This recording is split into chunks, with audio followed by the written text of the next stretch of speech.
Bonjour à tous et à toutes, c'est Gilles Mansillon. Je reviens à vous aujourd'hui pour discuter de concepts philosophiques et pratiques aussi, parce qu'on cherche que la philosophie soit pratique, pas juste théorique.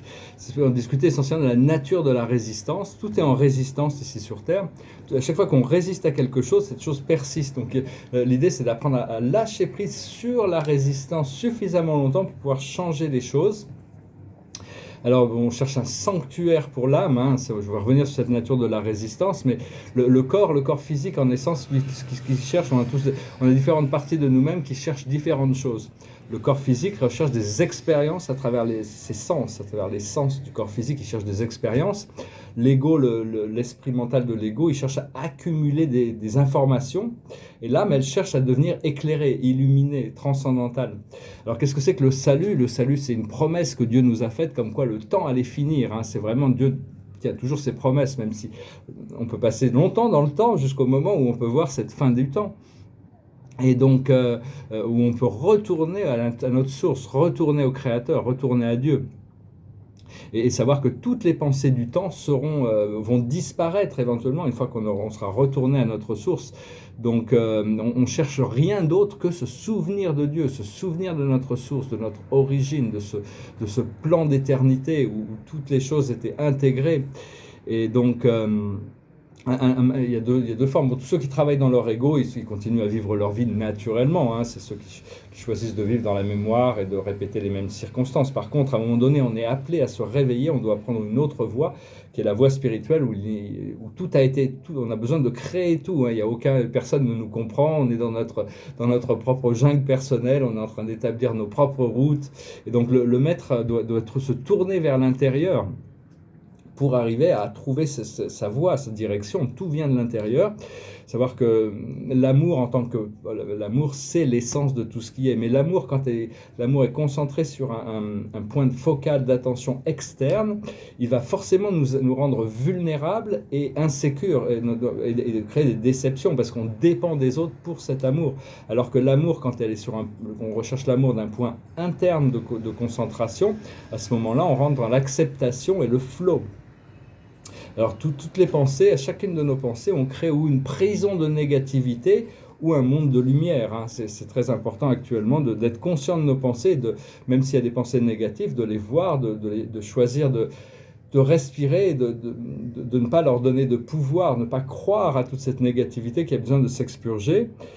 Et c'est toujours bien de vérifier toutes ces choses qu'on peut parler ici ou dans n'importe quel autre contexte.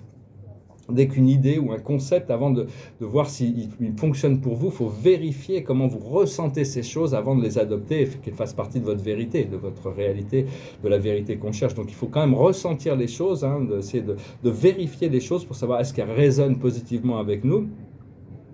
On doit aussi calculer, on doit travailler pour créer notre propre lumière solaire à l'intérieur, développer cette lumière intérieure, parce qu'elle viendra pas, elle peut venir à travers notre troisième œil pour nous montrer des choses, elle peut descendre sous forme de code ou de fréquence, de plan supérieur, mais notre lumière de l'âme est faite pour venir de l'intérieur, c'est à nous de la cultiver.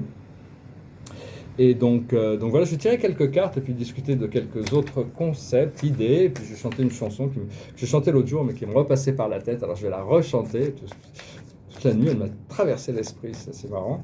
Alors je vais tirer 10 cartes avec, ou peut-être juste, ouais, peut-être allez, 5 cartes. On va tirer 5 cartes avec Tarot d'Osho. Un petit peu plus d'ailleurs, parce que bon. Alors, d'où on vient, le passé, c'est aller avec le courant, c'est-à-dire c'est la source de l'amour. On vient de cette grande sphère éternelle d'amour, de lumière, où tout flottait, tout coulait, tout était parfait. Il faut réapprendre à lâcher prise sur cette résistance. Où est-ce qu'on en est actuellement? C'est l'expérience, c'est-à-dire c'est quelqu'un qui se balade dans la forêt et qui devient un avec l'arbre. C'est reconnecter avec toutes les forces naturelles, sachant qu'il y a on est là, on a cette expérience d'unité et de connexion avec ces forces naturelles. Alors ce qui vient dans le futur, c'est une carte qui nous parle de l'épuisement, c'est-à-dire en faire beaucoup trop pour plaire aux autres. Actuellement, c'est beaucoup mieux de laisser le monde nous guider plutôt que de guider le monde, d'être la sculpture plutôt que le sculpteur. Laissez les autres vous montrer la direction.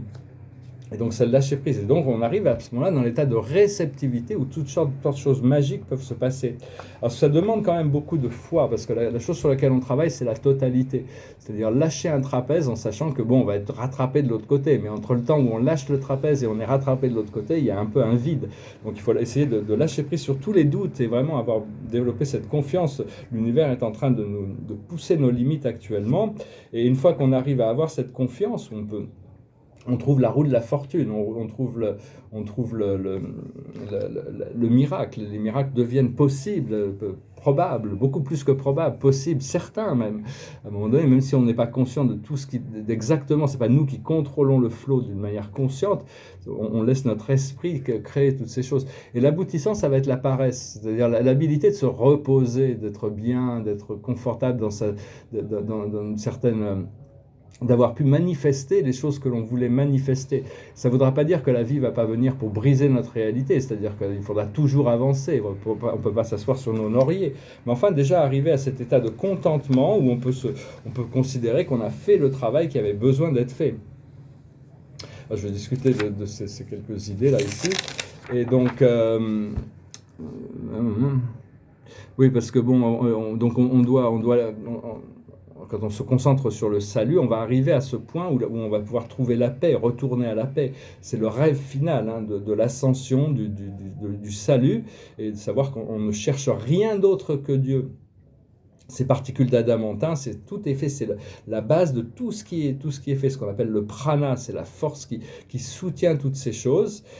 Mais enfin, c'est un procédé qui n'est pas vraiment facile de nettoyer le subconscient et le conscient, tout cet univers micro, pas l'univers universel, notre conscience universelle, mais notre conscience terrestre. On a besoin de nettoyer tout ce subconscient et notre esprit conscient pour arriver plus consciemment à travailler avec ces particules de lumière diamant, ces particules d'adamantin, le prana, et pour prendre conscience qu'on est une étincelle de la présence je suis, hein. On est une facette du créateur, on ne pourra jamais être autre chose que ça, hein. Donc c'est juste il faut vraiment en prendre conscience et prendre conscience il y a toutes sortes de ressources invisibles qui ont toujours été là, mais on passait à côté, on n'a pas forcément savoir qu'il y a toutes sortes de ressources invisibles, on peut puiser dans ces ressources invisibles, ça viendra progressivement. Il faut demander, alors bon, après ça il y a la loi de l'attraction, hein. La loi de l'attraction elle fonctionne assez simplement, c'est-à-dire on ne peut pas s'empêcher dans le cours de notre journée de demander, d'avoir un corps des désirs qui demande des choses, c'est naturel, on n'a pas besoin de travailler pour avoir ces désirs. Alors, une fois qu'on a eu ces désirs, la vie dit toujours oui. Alors ça c'est l'étape numéro 2, elle dit toujours oui, la vie ne dira jamais non, qu'elle soit positive ou négative, tout ce que l'on produit, la vie nous dit oui. Après ça, ce qu'il faut, c'est le troisième étape, c'est de rentrer dans l'acceptance, dans l'état de réceptivité, où on peut lâcher prise sur la résistance, se trouver confortable, et combien de temps on peut rester dans ce mode de réceptivité, de s'harmoniser avec ce que l'on a demandé, dans cette vibration, de se sentir bien et de rester en alignement suffisamment longtemps pour pouvoir le recevoir sans avoir... Bon, parce qu'il peut y avoir des pensées qui viennent douter ou de contredire ces choses-là. Donc c'est un peu le test, c'est cette troisième étape, comme disait Abraham Hicks, c'est l'étape 3, où on doit vraiment lâcher prise sur toute la résistance. Une fois qu'on a demandé quelque chose, l'univers nous dit oui, il faut s'harmoniser avec la chose que l'on a demandé et ne pas créer d'énergie interférente ou de doute sur ces choses. Et pour ça, il faut essayer de trouver des manières de se sentir bien dans le présent pour arriver à être vraiment dans un état où on enlève la résistance, hein. Savoir que bon, toutes les pensées, si on a une pensée négative, c'est qu'on essaie de remonter le courant. Si on a une pensée positive, c'est qu'on descend le courant. On cherche toujours à aller dans la voie du courant. Et... parce qu'on veut devenir un match, une vibration parfaitement consonante avec les choses que l'on a demandées, hein.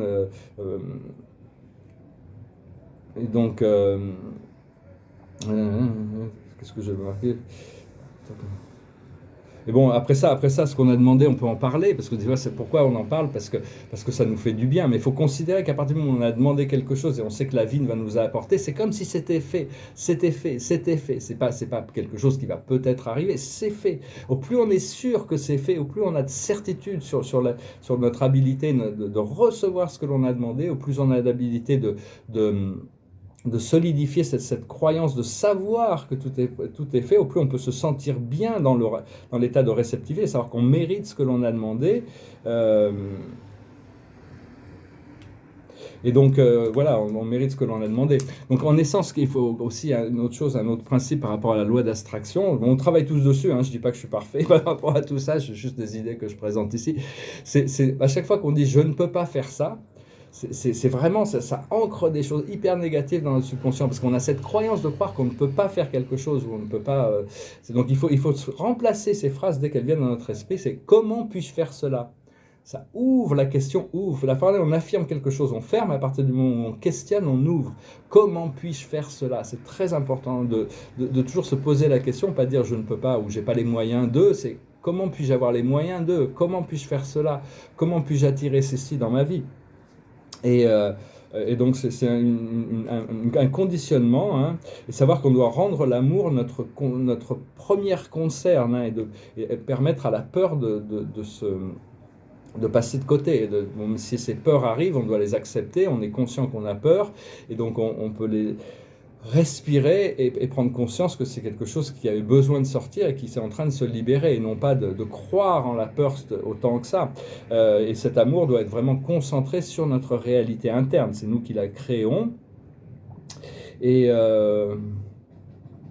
Et lâcher prise sur tous les vieilles histoires, cette histoire qu'on se raconte depuis toujours, hein, qu'on se raconte, on est toujours soutenu, hein, savoir qu'on est toujours soutenu par notre présence je suis, par Dieu, par le monde spirituel, on est toujours, quoi qu'on puisse en penser, des fois on part dans des choses complètement, donc il faut lâcher prise sur ces vieux concepts de dualité, et apprendre à boire de aller à trouver l'oasis de l'amour à l'intérieur pour boire et se rafraîchir, si ça vient du cœur, et pouvoir renaître dans chaque moment, hein, avoir confiance dans ce sentiment de liberté, et dépasser les émotions du monde de l'ego, hein, parce que bon, il n'y a pas de limite dans les possibilités de la présence je suis, tout est possible quand on rentre en cette connaissance, cette croyance. On peut vraiment, on peut travailler pour la création d'un monde de paix, d'abondance et de liberté. Et donc, il faut arriver à dépasser les ressentis et les émotions les émotions du monde physique tel qu'on a pu le croire, hein, passer dans un monde de ressentis et de lumière. Donc voilà, hein, je voulais exprimer ces quelques idées. J'espère qu'elles sont résonnantes avec vous. Je vais chanter cette petite chanson. Avant, je vous tirais quelques cartes. C'est une vidéo peut-être un petit peu plus longue aujourd'hui, mais... Donc on travaille vraiment sur ce lâcher prise, hein. Moi, je sais que c'est tous mes retards, toutes ces choses qui me sont arrivées, c'est parce que j'avais tous ces doutes, j'avais besoin de traverser toutes ces choses pour naviguer. Bon, maintenant, je dois lâcher prise sur ma nécessité de résoudre les choses par mon esprit mental, et laisser la vie organiser toutes ces choses pour arriver à retrouver ce point d'équilibre, parce que c'est ce que la vie, cette abondance, cette liberté que la vie me montre depuis des mois, des années même. Et donc c'est moi qui avais toutes sortes de choses à travailler, hein, avant ça. On va tirer 4 cartes avec le tarot, avec l'oracle, cet oracle de la sagesse, juste pour un petit peu un côté ludique. C'est un petit peu la plus haute sagesse. C'est le yin, c'était ma carte de la journée aujourd'hui, c'est-à-dire, ça veut dire laisser les autres nous guider, c'est permettre aux choses de s'harmoniser, de rentrer que toutes les choses rentrent naturellement sans avoir besoin de produire énormément d'efforts, être beaucoup plus dans un état de réceptivité, de laisser les autres dicter un petit peu ce qui se passe pour arriver à cette cohérence, cette manifestation, lâcher prise sur les résistances, hein, c'est vraiment le thème de cette vidéo. Ce que l'on doit comprendre, c'est le message dans la bouteille. Alors, il faut arriver à lire les messages. On envoie des désirs dans l'univers tout le temps, hein. L'univers dit toujours oui. Donc, on doit être... après ça, c'est lâcher prise sur les résistances pour l'obtenir. Mais c'est aussi arriver à lire tous les signes que la vie peut nous envoyer, voir toutes les synchronicités qui sont là. Ce que l'on doit faire, c'est une histoire sans fin, c'est-à-dire il faut arrêter de laisser notre ego dicter notre conduite et créer des drames qui sont inutiles par le manque de confiance en soi, ou de recréer cette vieille histoire. C'est vraiment la carte, cette histoire sans fin, c'est vraiment la carte qui montre que bon, tous les drames qu'on peut créer dans notre esprit sont en réalité inutiles une fois qu'on arrive c'est justement ça sur lequel il faut lâcher prise, sur ces idées de drame. Et l'aboutissant, c'est le yang. Alors, on a le yin et le yang, c'est le pouvoir du créatif. À la fin, une fois qu'on aura on aura lâché prise sur la résistance, on va trouver un nouveau pouvoir qui va nous guider à agir, d'être beaucoup plus conscient dans l'action. Voilà, hein, j'espère que cela a résonné avec vous. Et je vais chanter cette chanson, on peut tirer une dernière carte après ça. C'est une chanson que j'ai déjà chantée l'autre jour, mais elle me repassait par la tête assez intensément. Alors c'est l'histoire de l'homme qui joue du piano, le Piano Man de Billy Joel. It goes like this. It's 9 o'clock on a Saturday, the regular crowd shuffling. There's an old man sitting next to me, making love to his tonic and gin. He said, son, can you play me a memory?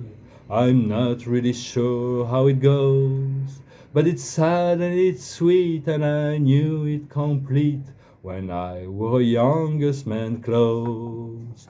Oh la la la da da da da da da da da da da.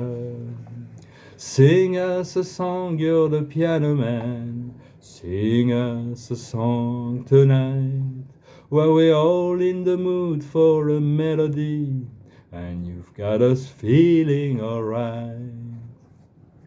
Now John at the bar is a friend of mine, he gets me my drinks for free, and he's quick with a joke and to light up your smoke, but there's some place that he'd rather be. He said, Bill, I believe this is killing me, and a smile ran away from his face. Well, I'm sure that I could be a movie star if I could get out of this place. Oh la la la la la la la la la la la la la. Now Paul is a real estate novelist who never had time for a wife, and he's talking with Davy, who's still in the Navy and probably will be for life. And the waitress is practicing politics as the businessmen slowly get stoned. Yes, they're sharing a drink they call loneliness, but it's better than drinking alone. Sing us a song, you're the piano man. Sing us a song tonight, where we all in the mood for a melody. You've got us feeling alright. It's a pretty good crowd for a Saturday, and the manager gives me a smile, 'cause he knows that it's me that he'd been coming to see, to forget about life for a while. And the piano, it sounds like a carnival, and the microphone smells like a beer, and they sit at the bar and put bread in my jar and say, man, what are you doing here? Oh la la la la la la la la la la la la la. Sing us a song, you're the piano man. Sing us a song tonight, where we all in the mood for a melody, and you've got us feeling alright. Voilà, c'est une chanson qui nous rappelle. Parce qu'en essence, ce que l'on recherche, c'est ce ressenti, se sentir bien. C'est pas avoir toutes les réponses, avoir un esprit de plein de choses et tout ça. C'est juste se sentir bien, être dans le bien-être, être dans se sentir vraiment connecté. Et donc, et c'est quelque chose. L'univers est en train de nous sculpter. Hein. On n'est vraiment plus un sculpteur. Actuellement, on sera peut-être un sculpteur après, où on va sculpter les choses de notre vie. Pour le moment, il faut vraiment être la sculpture, laisser la vie nous sculpter. Et donc voilà, je vais tirer une dernière carte. C'est le 7 de Michael. Alors voilà, c'est quelqu'un qui est vraiment à la croisée des chemins. Il propose quelqu'un qui veut s'engouffrer dans la forêt, dans le côté sombre. Il faut vraiment rester du côté lumineux. On n'a pas besoin de s'engouffrer dans les chemins sombres.